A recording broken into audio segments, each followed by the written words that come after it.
No hay nada más poderoso que la convicción política. Es similar al amor. Compañero, pues como llegó una mujer a la presidencia y llegamos... Es tiempo de mujeres y llegamos todas, es también una revolución. La principal ruptura en el 2018 es dejar de gobernar para unos cuantos. Darle poder al pueblo, libera al pueblo. Somos gobierno de territorio y estamos cerca de la gente siempre. Pues me meto mucho a todos los temas. Me gusta resolver la visión hacia adelante y después ya irte a los detalles. Supervisar.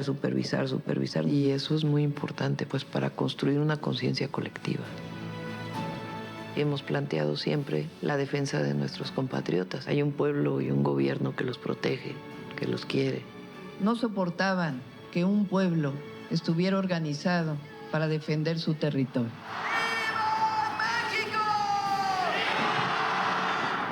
Es amor al pueblo, amor a la patria, amor a las convicciones, a tus anhelos, un amor al prójimo. Eso es lo que nos mueve, que son los anhelos del pueblo, que no son personales. México tiene un futuro muy promisorio. Hay que seguir con el acelerador. 19 reformas constitucionales, entre ellas una que garantiza la igualdad sustantiva de mujeres, más de 450 leyes, entre ellas la reforma al Poder Judicial, un crecimiento anual esperado del 1,2% frente a las catastrofistas que anticipaban una caída, niveles récord de inversión extranjera directa, uno de los niveles de desempleo más bajos del mundo, una moneda estable y la inflación anual en septiembre del 3,7%. No es pensamiento ilusorio, son los resultados de los primeros 12 meses del gobierno de Claudia Sheinbaum. Este domingo, 5 de octubre, la presidenta de México dirigió desde un zócalo lleno de gente un mensaje con varios destinatarios. Primero, dejó claro que se consolidará el proyecto político que inició su antecesor, Andrés Manuel López Obrador. Advirtió también que quienes roben y traicionen al pueblo enfrentarán la justicia y aseguró que las reformas del amparo buscan evitar que esta figura legal se convierta en un resguardo de los poderosos. Nos contaba el compañero Ricardo Pérez Trejo en un reportaje desde el Zócalo que el mensaje parecía dedicado al empresario Ricardo Salinas Pliego, dueño de Grupo Salinas, quien debe al erario más de 71,000 millones de pesos, cuyo pago ha evitado con litigios en el Poder Judicial por más de 20 años. Se terminó la era en el Poder Judicial del nepotismo, de la corrupción y privilegios y comienza una nueva era de legalidad y de justicia para todas y para todos. Un verdadero Estado de Derecho es algo muy profundo, dijo Sheinbaum. Y en la explanada del Zócalo la escuchaban el ministro presidente de la Corte, Hugo Aguilar, las ministras Lenia Batres, Sara Irene Herrerías y Loreta Ortiz y los ministros Giovanni Figueroa e Irving Betanzos, en cuyas manos está el desenlace de al menos 9 litigios en los que Salinas pelea millones de pesos que le debe al erario. También la escuchaban cientos de burócratas que se dieron cita en la plaza y para ellos también hubo un mensaje. En este México nuevo, la honestidad no es la excepción, es la regla y quien traicione al pueblo, quien robe al pueblo, enfrenta la justicia. Decía Mario Campa hoy en una columna para Diario Red que en el segundo año de Claudia Sheinbaum la prueba de fuego en su liderazgo será la capacidad de cortar amarras. El elefante republicano en la habitación es Donald Trump. Su continua amenaza de tarifas descoloca a sectores enteros, frena el empleo, la inversión y dificulta la planeación estratégica para el desarrollo. Además, Trump condiciona de forma indirecta a México mediante las relaciones internacionales. Zafar las camisas de fuerza internas y externas no es tarea trivial. La gente, como sugieren las encuestas que le otorgan a la presidenta un sobresaliente 78% de aprobación, es comprensiva cuando media la verdad y la persecución del bien común. La luna de miel prolongada da capital político, hay que usarlo o se desprecia, advierte Campo. En la base América Latina llevamos meses cubriendo nuestra región y el mundo desde México, este país que hace 8 años vio como un movimiento popular, plebeyo, único, un movimiento de los nacos, comenzó un profundo proceso democratizador de transformación que se convirtió en una referencia para muchas izquierdas en el mundo. El primer año del gobierno de Sheinbaum, además de toda una serie de resultados visibles para México, deja una hoja de ruta para América Latina y, si me apuran, para el mundo. ¿Qué nuevo orden mundial queremos y hacia dónde nos dirigimos? En un mundo y en una región donde los mensajes de crueldad institucional y de injusticia social amenazan con triunfar, y en algunos casos como Argentina o Ecuador ya lo han hecho, México propone justo lo contrario, un Estado capaz de preocuparse por los que menos tienen y de establecer mejoras para la mayoría de la población. Frente a esa visión del mundo de la mano dura contra todo el que no piense igual, Sheinbaum, el modelo político mexicano, ofrecen una alternativa de paz, de tolerancia y de respeto, así como de ampliación de unos derechos que en gran parte del planeta han empezado a peligrar. Donde los Trump, los Milei o los Bukele de turno campan más o menos a sus anchas, proponiendo autoritarismo y recorte de derechos en todas las esferas sociales. Y ante los llamamientos a los recortes y la austeridad, México es también el ejemplo de que un modelo con un Estado que ofrezca mayor bienestar a su población también es sostenible económicamente, como durante décadas lo ha sido en gran parte de Europa. Para todos los que nos quieren convencer de que no hay plata, este país se convierte en ejemplo de lo contrario, de que se puede ser más rico sin ser cruel y sin perjudicar sistemáticamente a los que menos tienen. Se nos intenta convencer de lo contrario desde partidos políticos y think tanks conservadores de todo el mundo, pero sabemos que no es verdad y México es una de las pruebas de ello. Si como planeta somos más ricos cada año, ¿por qué debemos creer que hay menos dinero precisamente para los que más lo necesitan? Si los ricos son cada vez más ricos y la mayoría de la población cada vez tiene menos acceso a esa riqueza, evidentemente hay algo que no nos están explicando bien, y quizá México nos ayude a entender que las cosas sí se pueden hacer de otra manera, mejorando la vida de la mayor parte de la población y no solo la de unos pocos amiguetes. Hoy en la base América Latina hablamos del primer año del gobierno de Claudia Sheinbaum. Bienvenidos y bienvenidas. La base América Latina. Teruggi, sé que estuviste en el Zócalo ayer. ¿Qué viste? ¿Qué nos traes hoy? Cuéntame. Bueno, fui a recorrer el Zócalo, donde Claudia fue a hacer una rendición de cuentas, algo que es muy democrático, explica en qué estado está el gobierno, el proyecto, el Estado, y hablé con la gente, la escuché y les traigo las dos cosas, lo que piensa la gente que estuvo ahí y lo que dijo la presidenta para hacer un balance de su primer año. Marco Teruggi nos trae lo que dijo la presidenta, lo que piensa la gente que estuvo ahí. ¿Qué nos trae Estefanía Veloz? Bueno, lo que dicen los medios, que no fue lo que dijo la presidenta, y lo que piensan los opinadores, que tampoco fueron los que fueron al Zócalo, y vamos a hablar de cómo estos opinadores están obsesionados con el antecesor de la presidenta a un año de que gobierna una mujer este país. Claro, claro, todo está en torno a un hombre siempre, ¿no? Y hoy también vamos a contar con el documentalista, productor y gran amigo de esta casa, Epigmenio Ibarra, así que vamos a arrancar, Juanma. Debí tirar más datos. Con Marco Teruggi. Claudia Sheinbaum cumplió un año como presidenta. Un año desde aquel 2 de octubre del 2024, cuando tomó protesta en el Congreso de la mano de Andrés Manuel López Obrador, quien terminaba su sexenio y le pasaba el bastón de mariscal de la Cuarta Transformación. Comenzaba la hora de Claudia Sheinbaum, la científica, ex jefa de gobierno de la Ciudad de México, la primera presidenta del país desde su independencia, y la continuidad del proyecto comenzado en el 18 con López Obrador a la cabeza. Un montón de expectativas y desafíos, no solo dentro de México, sino porque al mes de asumir Sheinbaum ganó Donald Trump en los Estados Unidos.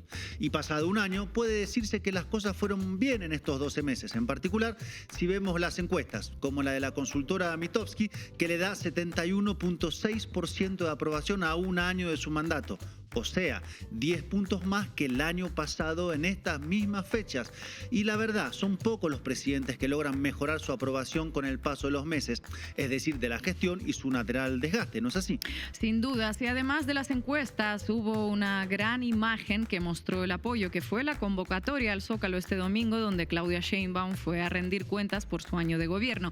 Siempre es bueno recordar que el Zócalo es una de las plazas más grandes de América Latina, con 46,000 metros cuadrados, véanlo. O sea, es un equivalente a unas 6 canchas de fútbol, si hablamos argentino, ¿no, Marco? Llenarlo es particularmente difícil, tanto que los gobiernos de derecha anteriores a López Obrador no lo habían conseguido como lo hizo Obrador y ahora Sheinbaum. Tú estuviste ahí, Marco, como dijimos. ¿Cómo viste la movilización? Bueno, en primer lugar, contarles que además de multitudinaria fue muy alegre. Me costó llegar al Zócalo de la cantidad de gente que había, de hecho, y habían colocado pantallas en las esquinas alrededor de la plaza para que se pudiera escuchar el mensaje de la presidenta.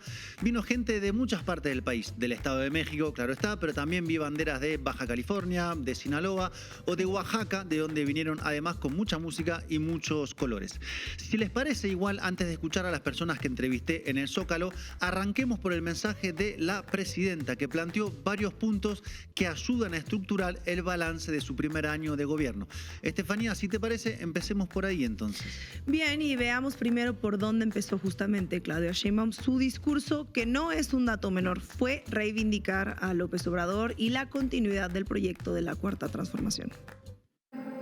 Andrés Manuel López Obrador fue, es y será siempre un ejemplo de honradez, de austeridad y de profundo amor al pueblo. Nunca se rindió, nunca se vendió a los poderosos, nunca se apartó de sus principios.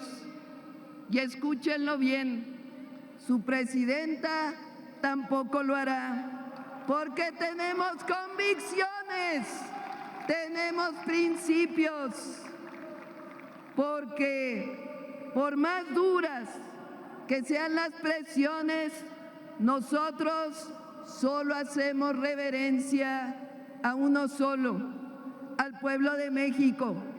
Que se oiga bien, que se oiga lejos.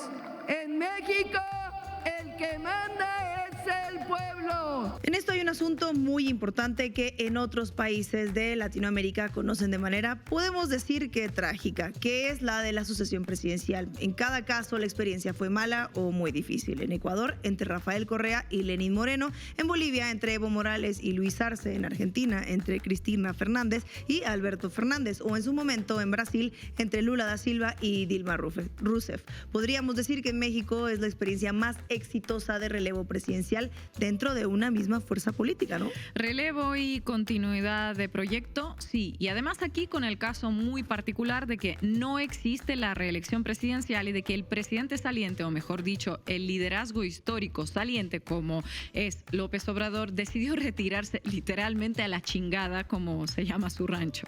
La no reelección, una de las banderas de la Revolución Mexicana de 1910, fundamental para entender la política en México. Bueno, sigamos con Claudia y el balance en números, en particular dos, el de la pobreza y el de la desigualdad y su reducción.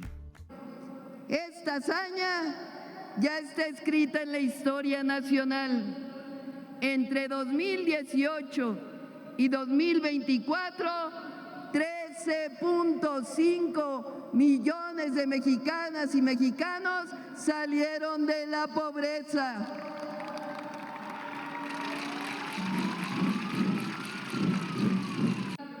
Además, la reducción de la pobreza vino acompañada de la disminución en las desigualdades. En 2008, el ingreso del 10% más rico era 27 veces más que el del 10% más pobre. En el 2024, esta brecha, esta desigualdad se redujo de 27 a 14 veces.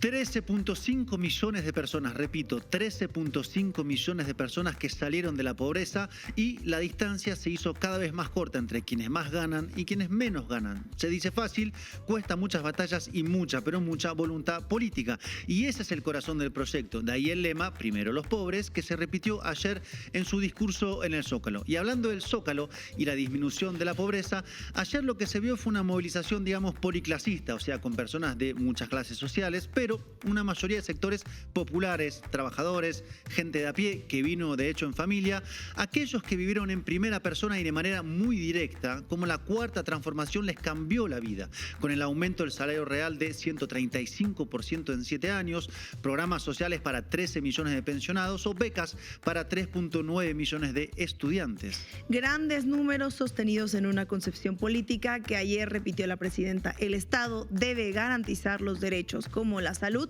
donde anunció 31 hospitales nuevos, la educación o la vivienda, donde habló de una meta de 1.8 millones de viviendas sociales. El Estado al frente del desarrollo nacional y no el mercado, como vendió durante años el discurso neoliberal, que el mercado iba a resolver las necesidades de todas las personas, que no fue así, ¿no? Claro, y el mercado termina resolviendo siempre sus ganancias, que maximiza tanto cuanto le es posible. Y hasta podríamos decir que es lógico, salvo que se piense que un Ricardo Salinas Pliego o un Elon Musk tienen espíritu altruista y les interesa el bien común y desarrollo del país antes que sus cuentas bancarias. Y hablando de economía, la presidenta dio algunos números de la macroeconomía ayer en el Zócalo. Escuchemos. A pesar de las difíciles circunstancias internacionales, en este año nuestra economía está fuerte. Se tiene un crecimiento anual esperado de 1.2% frente a los catastrofistas que anticipaban una caída. La inversión extranjera directa fue récord en el primer semestre del 2025. El turismo creció 13.8%. Nuestra moneda se mantiene por debajo de los 19 pesos por dólar. El desempleo se ubica en 2.7%, uno de los niveles más bajos del mundo. Y la inflación anual en septiembre fue de 3.7%. Y la presidenta hizo hincapié en varios aspectos estructurales del desarrollo, como la política hacia la industria petrolera Pemex, en particular su capacidad de refinamiento, o la continuidad de la política hacia los trenes, esa revolución ferroviaria que estuvimos analizando aquí en la base. Iniciamos obras estratégicas de nuestro gobierno. El tren Ciudad de México-Pachuca, los trenes de pasajeros Ciudad de México-Querétaro, Saltillo-Nuevo Laredo como parte del tren del norte México-Nuevo Laredo. A ver, ¿cómo ven?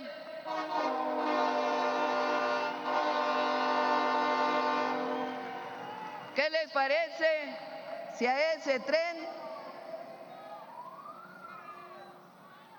le ponemos Tren del Golfo de México?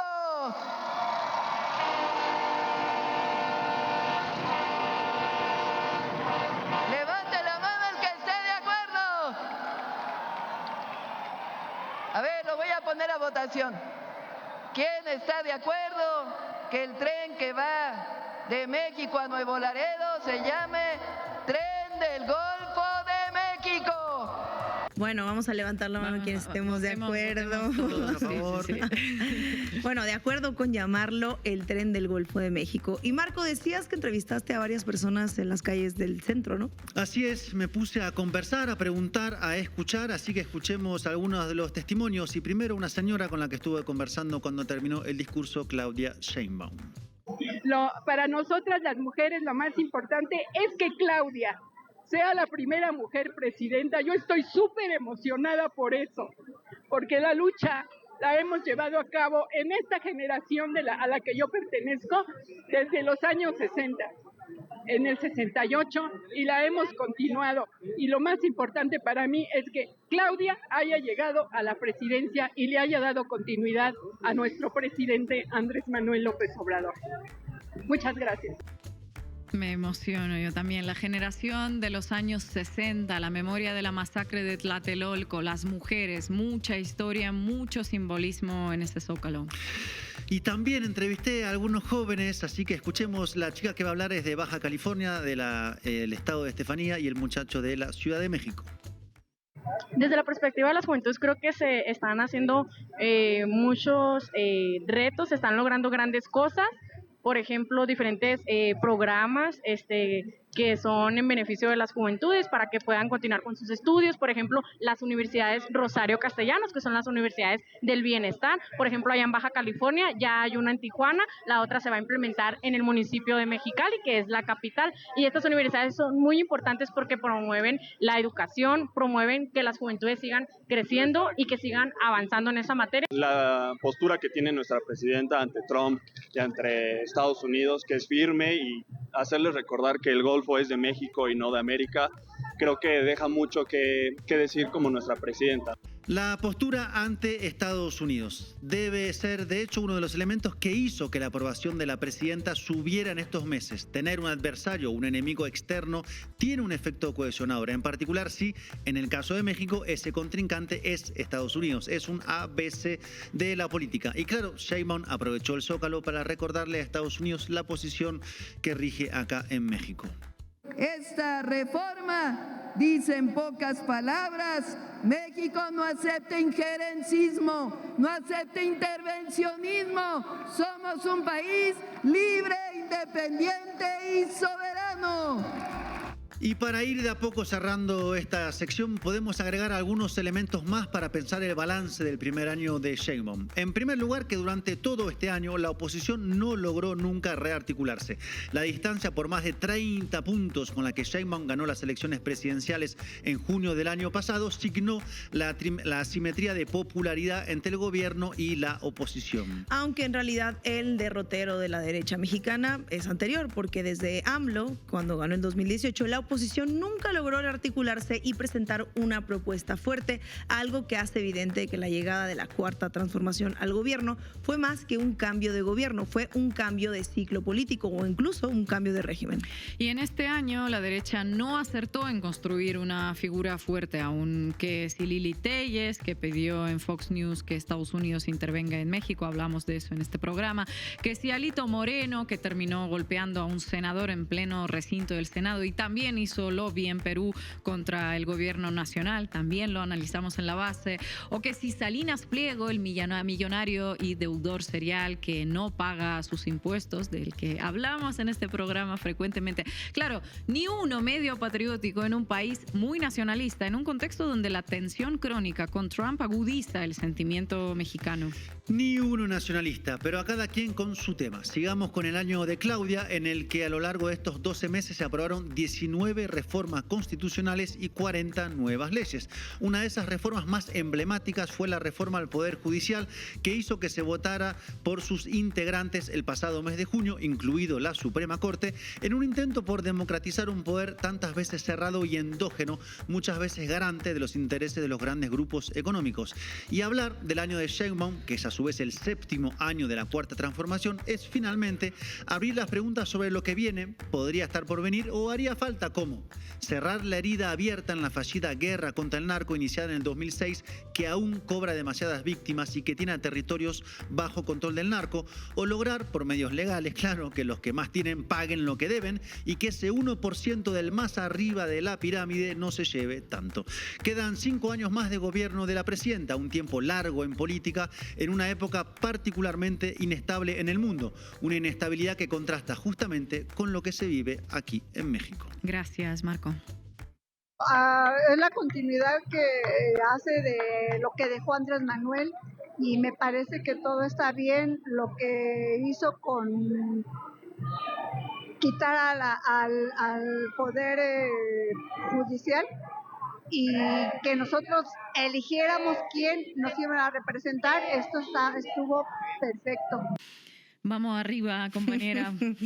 Vamos arriba. Cuéntamelo todo y exagera, con Estefanía Veloz. El día de hoy los los medios y columnistas decidieron que tenían algo mucho más importante que hablar del informe del primer año de gobierno de Claudia Sheinbaum, y es hablar de Andrés Manuel López Obrador. Trata de establecer el control que el propio López Obrador tenía, hay que recordarlo, la figura de López Obrador y su propio mandato presidencial. Que quieren que me pelee y que rompa con el presidente López Obrador. Yo no sé quién quiera que rompa con el presidente López Obrador. La capacidad de control de la presidenta sobre distintas fuerzas, pues simplemente no se ajusta, digamos, a este modelo de concentración de poder en una sola persona, porque eso fue lo que heredó. Eso fue lo que heredó y continuó por parte de López Obrador. Con López Obrador se van a quedar con las ganas. Este domingo, en su mensaje del Zócalo por el primer año de gobierno, dejó clara una cosa: él es intocable. Un año después de que Claudia Sheinbaum tomó posesión como presidenta de México, los medios tradicionales y columnistas aún no se han enterado que gobierna una mujer, o por lo menos eso parece. Todo sigue siendo sobre él, sobre AMLO, sobre un hombre que ya no está en el cargo, y hoy vamos a ver cómo funciona la obsesión con López Obrador y que revela algo más profundo: la incapacidad del círculo mediático mexicano de procesar que una mujer puede ser autónoma en este país, sobre todo gobernando. Pero miren lo que decidió publicar el periódico Reforma en portada. Defiende el legado de AMLO, omite robo de combustible, justo abajo de donde dice del descuido al corral, sobre donde sentaron a los invitados en el evento. Muy importante, obvio. Defiende el legado de AMLO, o sea, el titular del primer informe de Claudia Sheinbaum es sobre López Obrador. Así es, para el Reforma la noticia no fue lo que dijo la presidenta sobre su primer año de gobierno. La noticia fue que defendió a López Obrador y que no habló del combustible, pero notaron que en el titular no viene ni el nombre de la presidenta, pero sí viene AMLO en mayúsculas, no dice Claudia Sheinbaum. Mínimo otros medios lo intentaron, como El Economista en su portada de hoy, que dice: no camino sola, C. Sheinbaum. A ver, no viene el nombre completo. Claudia se volvió C, pero bueno, mínimo dice Sheinbaum. Gracias por tanto, gracias. Después de un año, los medios siguen sin procesar todo esto y se debe explicar en referencia a un hombre en las columnas de opinión.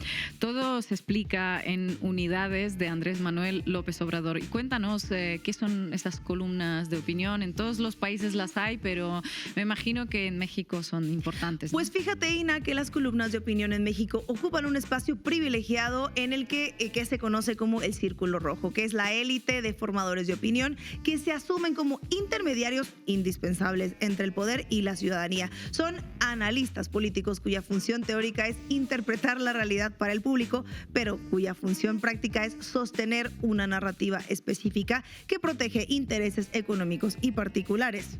Por ejemplo, esta mañana, un día después del informe, Raimundo Riva Palacio publicó en El Financiero una columna. El título lo dice todo. Primer round, Claudia versus Andrés. Ah, bueno. No el primer año de Sheinbaum, aunque sea C. Sheinbaum. No balance del gobierno de Claudia Sheinbaum. No los logros y desafíos de la presidenta. No. Su primer informe de gobierno se analiza como un round de pelea contra el hombre que ya no está en el cargo. Te aseguro, y les aseguro aquí en la mesa, que nadie extraña tanto a López Obrador como los columnistas que vamos a leer el día de hoy. Riva Palacio dedica toda su columna a una supuesta guerra interna entre López Obrador. Su evidencia es que el debate sobre la retroactividad de la ley de amparo demuestra esto. Según él, esto es la primera victoria de Sheinbaum contra AMLO. Pero aquí está el problema que no termino de entender. El mismo Riva Palacio reconoce que Sheinbaum dedicó todo su discurso a defender a López Obrador, elevándolo a alturas épicas, según sus palabras. Entonces, pues ¿dónde está esta guerra? No existe, existe solo en la mente de este columnista que no puede procesar, y lo decimos una vez más, que una mujer tome decisiones autónomas sin estar en conflicto con un hombre. Machismo de manual, Riva Palacio. Cuando una mujer está en el poder, o es títere de un hombre o está en guerra con un hombre, pero nunca gobierna por sí misma. Después de un año de gobierno, Claudia Sheinbaum no existe como sujeto político autónomo para estos analistas, solo existe en relación con Andrés Manuel López Obrador. Machirulismo elemental, diríamos en Argentina. Exactamente, y hay otro columnista estrella de estos que les decía, Jesús Silva Gerso, que publicó en Reforma una columna que aplica otro estereotipo machista clásico a la presidenta. Jesús Silva Gerso Márquez publica el 6 de octubre del 2025 una columna titulada autoritarismo de cabeza fría de Sheinbaum. Ya el título dice bastante. Veamos qué revela este señor sobre esa cabeza fría de la presidenta. Qué poeta, por cierto, ¿eh? Dice, Sheinbaum no es un anafre de desplantes, sino un empaque de autocontrol. Escribe su libreto y lo sigue sin desviarse ni un milímetro. Cuando un hombre en política es disciplinado, lo llaman estratega. Cuando una mujer es disciplinada, es fría, calculadora, robotizada. Silva Herzog contrasta a Sheinbaum con AMLO constantemente. Él era impulsivo, ella es calculadora. Él era machetazo, ella es relojería autocrítica. Nuevamente, ella solo existe en comparación con él.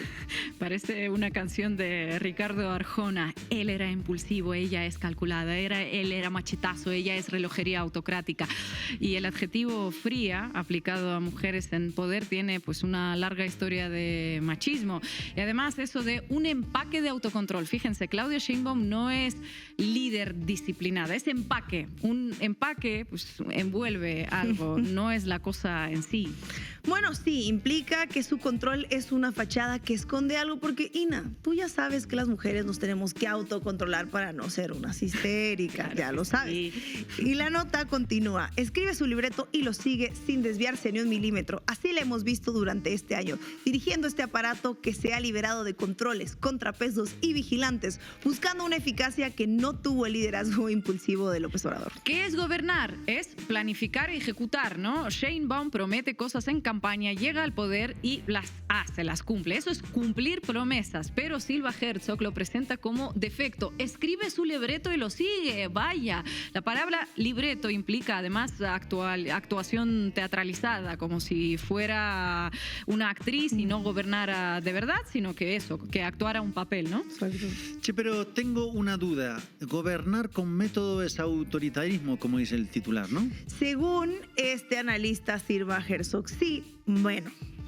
El clásico denuncia autoritarismo y censura en un medio de comunicación que sale libremente. El autoritarismo de Sheinbaum consiste en cumplir su programa de gobierno eficientemente. Eso parece ser todo. Pero para Silva Herzog, que una mujer gobierne bien, sin drama diario, sin peleas, sin caos, solo puede significar una cosa: una dictadura, pero eficiente. Y la posibilidad de que sea simplemente un buen gobierno, pues no existe en la cabeza de este columnista.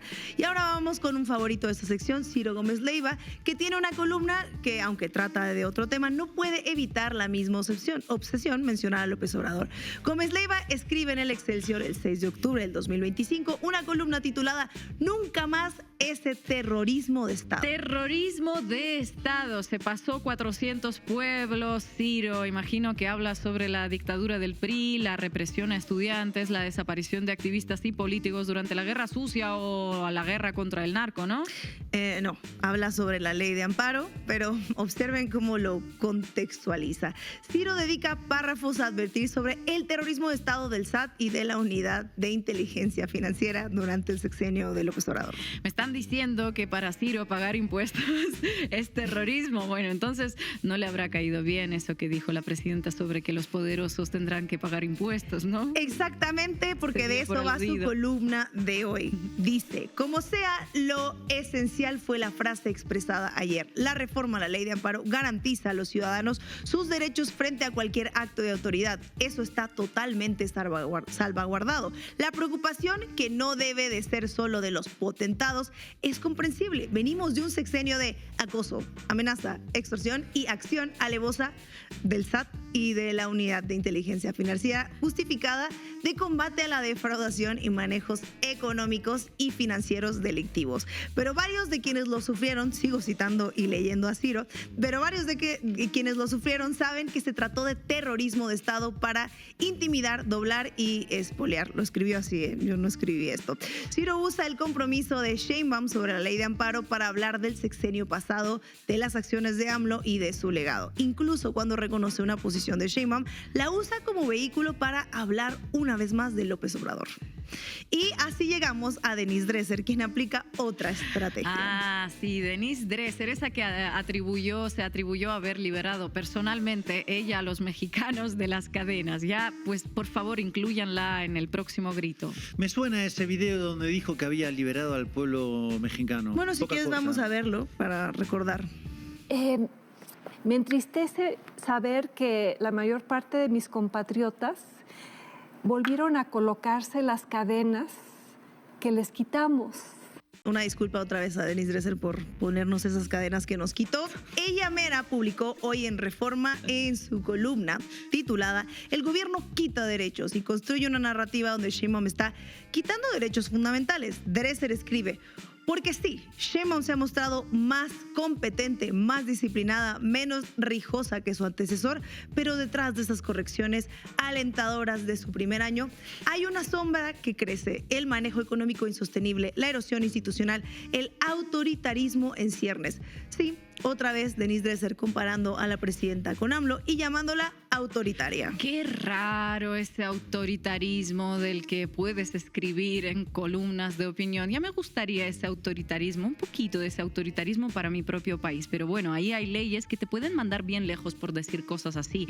No los apoyo, desde luego, pero yo qué sé, choque cultural será. Algo debes saber tú de eso, me imagino. El mundo de los columnistas que les acabo de mostrar, aunque sea una pequeña parte, es uno que vive de esperar a que pasen cosas para tener sobre qué escribir, pero que paradójicamente lleva años escribiendo las mismas columnas con distintas fechas, equivocando sistemáticamente sus predicciones sobre el futuro político del país y nunca, sobre todo, rindiendo cuentas por estos errores. Por ejemplo, Silva Herzog ha advertido sobre autoritarismo y colapso institucional desde 2018. 8 años lleva. La realidad, 8 años después, no, 7, ¿no? Bueno, 7. Da igual, seguirá el año que viene. Bueno, pues eso, la realidad es que México mantiene estabilidad macroeconómica, pero pues el señor sigue escribiendo como un experto, así que síganlo para más análisis de calidad. Son los mismos que predijeron el colapso económico que nos llegó, la fragmentación de Morena, que tampoco pasó, y el autoritarismo que va a cerrar medios y que inesperadamente no se materializó. Inesperado. Cuando sucedió el informe de Sheinbaum, este mundo de la opinión se volcó no al análisis de datos sobre reducción de pobreza o desigualdad, sino a elucubrar sobre las sillas, sobre los mensajes ocultos, sobre las supuestas guerras internas, sobre las manos que mecen la cuna. Estos columnistas se sostienen a través de contratos con grandes periódicos que históricamente han dependido también de publicidad gubernamental y privada, de apariciones en programas de televisión y radio donde repiten las mismas tesis, de conferencias pagadas por think tanks y organizaciones empresariales y de consultorías privadas con corporaciones que tienen intereses en mantener cierto orden político. Y hay otra dimensión de este sesgo, además del machismo que resalta en la cobertura del informe. Insinuar, acarreo, cuestionar si era necesario un evento así. Escuchen.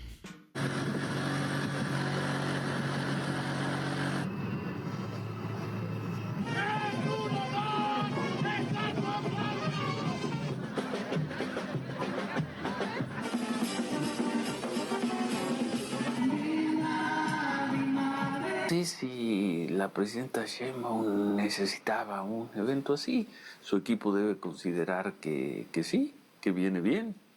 Y pues se lo hicieron o se lo hizo la presidenta y un año de ego. Dice Ciro, no sé si era necesario un evento así, porque claro, todo esto que vimos es mejor que analizar datos reales, porque eso requiere trabajo, requiere confrontar que sus predicciones fallaron, requiere reconocer que la realidad contradice sus narrativas. Es mucho más cómodo especular sobre quién se sentó dónde y qué significa eso, sobre quién manda realmente, perpetuando un análisis político que es básicamente chisme elevado a categoría intelectual. Nunca, y bien dicho, mientras los columnistas escriben sobre AMLO, algo completamente diferente sucedía en redes sociales y se los quiero contar hoy. Como ya se hizo viral y lo haremos realidad, estamos construyendo más preparatorias que queden cerca de la casa. Que saliendo de la secundaria vayan directo a la preparatoria. Ya no va a estar el examen del CONIPEMS en el 2025. El nuevo sistema tiene un nombre con mucho simbolismo. El sistema actual se llama Mi Derecho, Mi Lugar.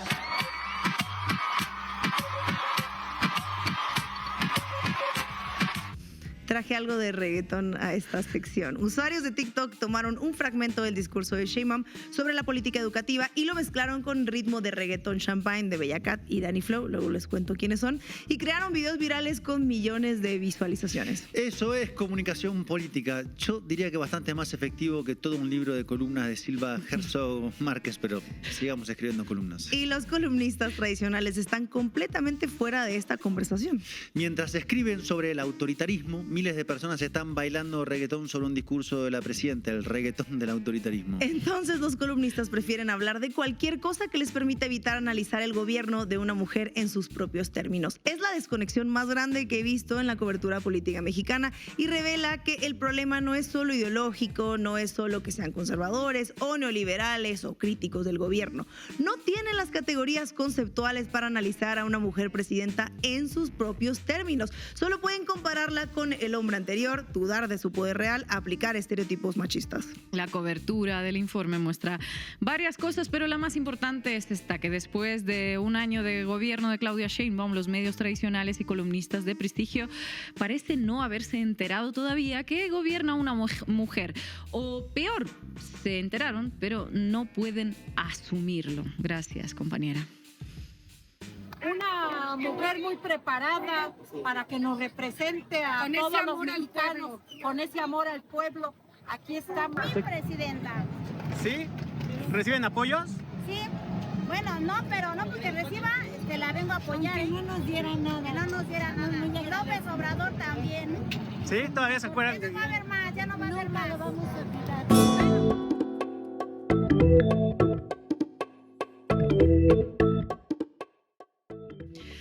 Y hoy nuevamente tenemos el honor de que nos acompañe en esta mesa de análisis documentalista, productor y amigo de la base Epigmenio Ibarra. Epigmenio, muchísimas gracias por estar aquí de nuevo. Al contrario, Ina, muchas gracias por la invitación. Estefanía, Marco. Epigmenio, ayer saliste en todas las pantallas de televisión, estuviste muy cerca de la presidenta. Cuéntanos un poco cómo viviste esta jornada, qué sentiste a tu alrededor, qué es lo que te queda. Pues mira, mucha emoción. Yo soy un necio y trato de buscar momentitos distintos. A veces no se logran y a veces sí.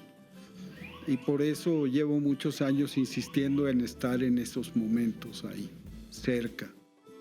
Porque la cámara que uso, los lentes que uso, me permiten otro tipo de registro. ¿Qué busco? Lo que define el gobierno de la presidenta. ¿Cómo gobierna? Cerca, cerca, cerca. Así lo dice. Y entonces la apachurran, la apapachan, la abrazan, la jalonean en un espectáculo extrañísimo que pocas veces ves con líderes políticos en el mundo y que habla de esta simbiosis entre pueblo y presidenta y de esta relación además potenciada por el hecho de ser mujer. Porque con López Obrador se vivía eso. A López Obrador la gente lo adoraba, o sea, realmente él decía, yo soy uno de ellos, soy un presidente naco, me dijo una vez. Yo soy pueblo. Pero con la presidenta sucede otra cosa, que es esta cosa de las mujeres mayores, viéndola con el orgullo de que envía a su nieta que lo logró. Sus contemporáneas que la ven y dicen, podemos. Y las jóvenes y las niñas diciendo, eso voy a hacer. Hay un juego de espejos en las miradas de las mujeres, que es nuevo. Hay una fuerza inaudita, original. Yo digo que es una revolución dentro de la revolución. Epigmenio, gracias por acompañarnos nuevamente. Estuve en el Zócalo, escuché, vi tanta gente y un poco la pregunta es, ¿qué sigue? ¿Cuáles son los desafíos para el segundo año, para los 5 años que sigue de sexenio? ¿Por dónde pensás que es importante avanzar en este México que ya está en su 7º año de la Cuarta Transformación? Yo creo que el desafío más importante, ella misma lo define, es que continúa el proyecto. Porque además es un proyecto, cuando hablo de que esta es una revolución única, es porque se juega la vida en las urnas. Entonces, el desafío fundamental para que continúe el proyecto es, 1, resultados. 2, congruencia. Y 3, ganar el favor de la gente, convencer. Decía Unamuno a los fascistas: venceréis, pero no convenceréis. Aquí es convencer. Y se convence con razones y con resultados. Y eso Claudia Sheinbaum lo tiene clarísimo. Por eso no pierde un minuto.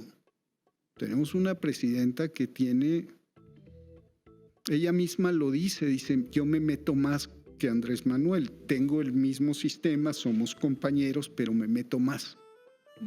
Y eso tiene que ver con la circunstancia de la mujer, de las mujeres en el mundo y en México en particular, con el machismo. Y en esta vocación de protección, de cuidado, de no abandono que se siente. Epigmenio, a mí me gustaría preguntarte sobre lo que han dicho los medios de comunicación en este año, desde que gobierna una mujer, más allá del informe. ¿Cómo has visto? ¿Crees que están a la altura de este momento que está viviendo México? Y si pudieras por ahí darnos un ejemplo, estaría bueno. Mira, lo que yo siento son 3 cosas. La comentocracia, es decir, quienes sirven a la derecha, esos mienten impune, constante, descaradamente. Ni vale la pena meterse, porque todo lo que hacen está teñido por sus intereses económicos, políticos y por su rabia. Luego están las buenas conciencias y los analistas que no acaban de entender que aquí se produjo un cambio de régimen y siguen obstinados en juzgar a este gobierno como si fuera un gobierno más. Pues no lo fue el de López Obrador, menos lo es el de Claudia Sheinbaum, porque añade la cosa de que es mujer. Pero siguen empeñados en que rompan López Obrador y Claudia. No entienden, no entendieron. Siento que hay esta cosa de juzgar con viejos criterios algo nuevo. No hay en la cabeza de quienes juzgan a este régimen y lo analizan una comprensión profunda del fenómeno inédito que se vive. Epigmenio, yo quería preguntarte, en este programa analizamos mucho, ¿no? Este fenómeno desde una perspectiva un poco más amplia, desde una perspectiva global, latinoamericana. Dices que es algo inédito, que es algo nuevo. ¿Cuáles son, en tu opinión, 3, 4 políticas que destacarías de este año en particular a los que el mundo debería mirar en sus procesos democratizadores y seguir el ejemplo? Yo creo que el principio, 3 cosas. 1, el principio fundamental, que tiene una racionalidad extrema. Igual que igualdad, fraternidad, legalidad, son racionales, más allá de un marco ideológico, sino que son realistas, necesarios, por el bien de todos, primero los pobres. Es algo que no tiene que ver con una doctrina, pero sí con la posibilidad de una coexistencia pacífica, armónica y con el desarrollo de los seres humanos. Eso es central. La segunda cosa, la austeridad. La austeridad. Porque hemos visto un despliegue de recursos por parte de los gobiernos en todo el mundo y la manera en que tan rápidamente pervierte el poder, la concepción de lo que es el poder. Y la tercera cosa absolutamente determinante es la vocación democrática. Aquí se cambió la Constitución al tomar el poder la izquierda, pero no para permitir la reelección, sino al contrario, para establecer la revocación de mandato.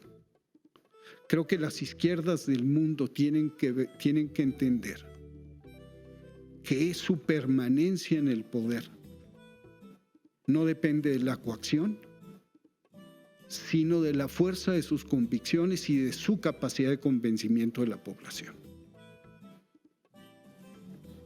Eso cambia los paradigmas de la izquierda. No es llegar al poder y mantenerse en él a toda costa, es mantenerse con resultados, con congruencia y convenciendo a la gente y aceptando cuando se pierde. Epigmenio, muchísimas gracias por tu análisis, como siempre. Muchas gracias a usted. Y llegamos al final de este programa. No se olviden de suscribirse al canal de YouTube La Base América Latina. También pueden hacerse socias y socios de Canal Red escaneando este QR que ven en pantalla. Para los que nos buscan en Spotify, aquí les va otro QR que les va a llevar directamente a la lista de reproducción. Y mañana nos vemos en este mismo lugar a las 18 horas de Ciudad de México.